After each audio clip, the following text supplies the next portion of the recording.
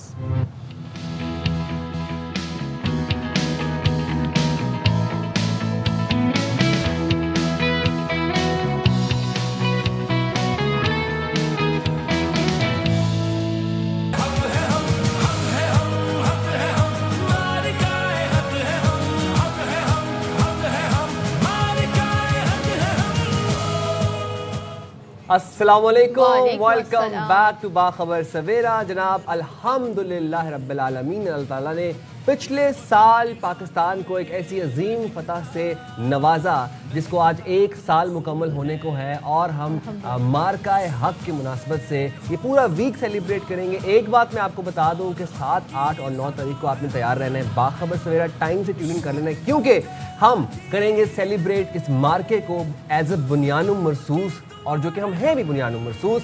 تو Pahalgam false flag operation جو کہ بھارت نے کر کے یہ سوچا تھا کہ شاید پاکستان کے اوپر کسی نہ قسم کی جارحیت کی جا سکتی, لیکن ایسا جواب ملا کہ آج کے دن تک بھارت irrelevant ہی ہو گیا. میں یہ سوچ رہی ہوں کہ ہم تو الحمدللہ یہاں پر بنیان مرصوص کی پہلی اینیورسری منا رہے ہوں گے, وہاں پر کیا عالم ہوگا جن کے ساتھ یہ ہوئی ہے, جن کے 1 نہیں 2 نہیں 3 نہیں 6 طیارے گرے ہیں. اور پھر ہم نے دیکھا ان کے ابھی اب سوالات اس بارے میں اٹھنے لگے, لیکن جیسا آپ نے پہلگام فالس فلیگ کے حوالے سے ذکر کیا, مقصد اس کا یہی تھا جو ہمیشہ سے انڈیا کا رہا ہے کہ پاکستان مخالف بیانیہ, پاکستان کے خلاف عرضہ سرائی, پاکستان کو دہشت گرد اسٹیٹ قرار دینا, یہ تمام تر جو ان کا بیانیہ تھا یہ زمیں بوس ہو گیا, یہ ڈھیر ہو گیا. کیونکہ واقعی کے فوری بعد ہم نے دیکھا بھارتی سازش کے تحت پاکستان پر الزامات لگائے لے کر گئے, لیکن ایک الزام کا ثبوت آج 1 سال ہو گیا ہے, کسی بھی الزام کا ثبوت نہیں دکھا سکا بھارت. تو انتہا پسند حلقوں اور جو ان کا میڈیا ہے, جو ان کا کلاؤن میڈیا ہے, انہوں نے گمراہ کن بیانیے کو آگے بڑھایا, اور اب ان صحافت کہنا ان کے یہاں کے لوگوں کو, میں تو کہتی ہوں کہ یہ صحافت کے ساتھ زیادتی ہوگی. پہلگام ڈرامے کے بعد ہم نے دیکھا جو مبینہ ہلاک شدگان کی تصویریں تھیں, بعد میں اس کو انٹرنیشنل میڈیا نے ڈیبنک کیا کہ AIC یعنی کہ جو مصنوعی ذہانت ہے اس سے تیار شدہ پائی گئی. سو عالمی میڈیا نے بھارتی فوجی افسر اور ان کی جو اہلیہ کی ہلاکت کا دعویٰ تھا وہ حقائق کے برعکس قرار دیا, اور پتہ چلا کہ وہ زندہ ہے. اچھا, 1 سال میں پوری دنیا نے یہ بات جان لی ہے کہ پاکستان اپنا دفاع کرنا بھی جانتا ہے, اور پاکستان امن کا فروغ بھی جانتا ہے, امن قائم کرنا بھی جانتا ہے. آج نیٹ سٹیبلائزر ہے ریجن کے اندر, کون ہے؟ پاکستان ہے. اللہ تعالیٰ نے کامیابی پاکستان کے حصے میں ڈالی کہ پاکستان دنیا میں جو ایک ایسی جنگ چھڑی ہوئی تھی ایران امریکہ کی, جو کہ کوئی تصور بھی نہیں کر پاتا تھا کہ کون بند کروائے گا, کون گارنٹیئر ہوگا, یہ سیز فائر تک بھی کیسے پہنچا جائے گا. پاکستان نے وہ سیز فائر کروایا, اور آج وہ سسٹین کر رہا ہے. 2 بار یہ سیز فائر کروایا, کیونکہ دوسری بار بھی یہ پاکستان نے جو کوششیں کی, تو پھر اس کے بعد اب دیکھیں اب معاملات یہاں پر آ گئے ہیں, اور ظاہر ہے اب جس طریقے سے معاملات آگے بڑھ رہے ہیں تو پاکستان نے اپنی اہمیت ثابت کر دی ہے کہ جو دونوں فریق ہیں جو آپس میں ایک دوسرے سے بات ہی نہیں کرتے تھے, ایران اور امریکہ کی میں بات کر رہی ہوں, وہ دونوں پاکستان پر ٹرسٹ کرتے ہیں. کوئی ان کی شپ کا معاملہ, اور لاسٹ میں ہم نے دیکھا ابھی پچھلے دنوں کل کی بات ہے, جو شپ امریکہ نے اپنی تحویل میں ایران کی لے لی تھی, اس میں ایران کا عملہ بھی وہاں پر موجود تھا.